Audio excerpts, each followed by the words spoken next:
నమస్తే అండి. Welcome to Roja vlogs. ఒక్క మాఘ స్నానం 7 జన్మల పాపాలను ఎలా తొలగిస్తుంది? ఏ నది గంగతో సమానమైన పవిత్రతను కలిగి ఉంటుంది? ఈ రహస్యాలన్నింటినీ వశిష్ఠ మహర్షి వివరించిన మాఘ పురాణం 12వ అధ్యాయంలో తెలుసుకుందాం. మాఘ పురాణం 12వ అధ్యాయంలో అనేక మంది పుణ్యపురుషుల కథలను, మాఘమాస స్నానఫల మహిమను వశిష్ఠ మహర్షి దిలీప మహారాజుకు వివరించారు. అవన్నీ శ్రద్ధగా విన్న దిలీపుడు వినయంగా, మహర్షి, మీ కృప వల్ల అనేక గొప్ప వృత్తాంతాలు తెలుసుకుని నేను కృతార్థుడనయ్యాను. కానీ నాకు ఇంకా ఒక సందేహం ఉంది. మాఘమాసంలో ఏ ఏ తీర్థాలను దర్శించాలి? దయచేసి అది కూడా చెప్పండి అన్నాడు.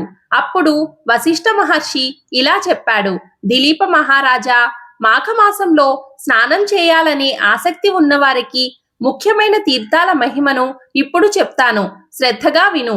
మాఘమాసంలో నదీ స్నానం చాలా ముఖ్యమైనది. మాఘ స్నానం చేయకుండా కేవలం తీర్థ దర్శనాలు చేస్తే సరిపోతుందని అనుకోవడం అవివేకం. ఎందుకంటే మాఘమాసంలో ఏ నదిలోని నీరైనా గంగా నదితో సమానమైన పవిత్రత కలిగి ఉంటుంది. అందువల్ల మాఘమాసంలో నదీ స్నానం తప్పనిసరి, సర్వ పాపహరమైనది. అలాగే ప్రయాగ క్షేత్రం అత్యంత ముఖ్యమైనది. భరతఖండంలో ప్రధానమైన గంగా నది సముద్రంలో కలిసే చోట మాఘమాసంలో స్నానం చేస్తే 7 జన్మలలోని చేసిన పాపాలు కూడా నశిస్తాయి. మాఘం మాసంలో నదీ స్నానం చేయడంతో పాటు విష్ణు ఆలయాలు, మహేశ్వర ఆలయాలు మొదలైన 360 పుణ్యక్షేత్రాలను దర్శిస్తే అపారమైన ఫలితం లభిస్తుంది. అంతేకాకుండా మళ్లీ జన్మ ఉండదని శాస్త్రాలు చెప్తున్నాయి. ఇక త్రయంబకం అనే మరో ముఖ్యమైన క్షేత్రం ఉంది. ఇది పడమటి కనుమల దగ్గర ఉంది. అక్కడే పవిత్ర గోదావరి నది జన్మించింది. గౌతమ మహర్షి గోహత్యా దోషం పోగొట్టుకోవడానికి ఈశ్వరుణ్ణి గురించి ఘోర తపస్సు చేసి గోదావరి నదిని ఆ ప్రాంతానికి ప్రవహింపచేశాడు. మాఘమాసంలో గోదావరి నదిలో స్నానం చేస్తే అన్ని పాపాలు వెంటనే నశిస్తాయి. ఈ లోకంలోనూ పరలోకంలోనూ సుఖం లభిస్తుంది. గౌతమి నదిలో అనేక ప్రసిద్ధ ఉపనదులు కలిసి ప్రవహిస్తూ పరస్పర స్నేహాన్ని చూపిస్తాయి. అలాగే పరంతప అనే ఉపనది ప్రవహించే చోట శివుడు లింగ రూపంలో వెలిసి ఉన్నాడు. దాని అవతల ప్రభావం అనే క్షేత్రం ఉంది. అక్కడ స్నానం చేస్తే బ్రహ్మహత్య వంటి మహాపాపాలు కూడా తొలగిపోతాయి. దీనికి ఒక కథ ఉంది. శ్రద్ధగా విను. విష్ణుమూర్తి నాభి కమలంలో జన్మించిన బ్రహ్మకు 5 తలలు ఉండేవి. శివునికి కూడా 5 ముఖాలు ఉన్నాయి. కాబట్టి ఆయనను పంచవక్త్రుడు, త్రినేత్రుడు అంటారు.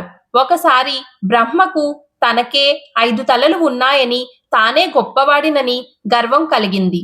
శివుడికి అలాంటి భావమే వచ్చింది. ఇద్దరూ గర్వంతో వాదించుకున్నారు. ఆ వాదన చివరకు యుద్ధానికి దారితీసింది. ఆ యుద్ధంలో శివుడు బ్రహ్మ యొక్క 5వ తలను నరికివేశాడు.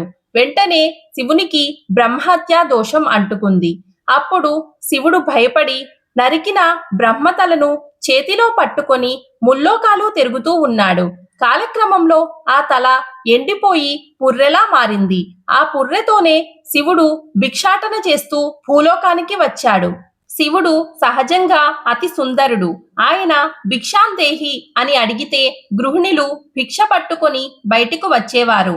శివుని మోహనాకారాన్ని చూసి మోహితులై భిక్ష వేసి ఆయన వెంట వెళ్లేవారు. ఈ దృశ్యాన్ని చూసిన మునులు కోపగించి తమ భార్యలు శివుని వెంట వెళ్లడాన్ని సహించలేక ఈశ్వరునికి పురుషత్వం నశించుగాక అని శపించారు. ఆ శాపం వల్ల శివుడు అక్కడే లింగ రూపంలో ఐక్యమయ్యాడు. లింగాకారంగా మారిన ఆ శివలింగం అపారమైన తేజస్సుతో ప్రకాశించసాగింది. కోటి సూర్యకాంతులతో భయంకరంగా వెలిగింది. అప్పుడు బ్రహ్మ, విష్ణువు శివుని దగ్గరకు వచ్చి ఆయనను ఓదార్చారు. ప్రయాగ క్షేత్రానికి వెళ్ళిన అక్కడ స్నానం చేస్తే బ్రహ్మహత్య దోషం పోతుందని చెప్పారు. అలా శివుడు ప్రయాగ క్షేత్రానికి వెళ్లి తన పాపాలను తొలగించుకొని భూలోకానికి తిరిగి వచ్చాడు. అప్పటి నుంచి శివుడు లింగ రూపంలోనే భూలోకంలో స్థిరపడ్డాడు.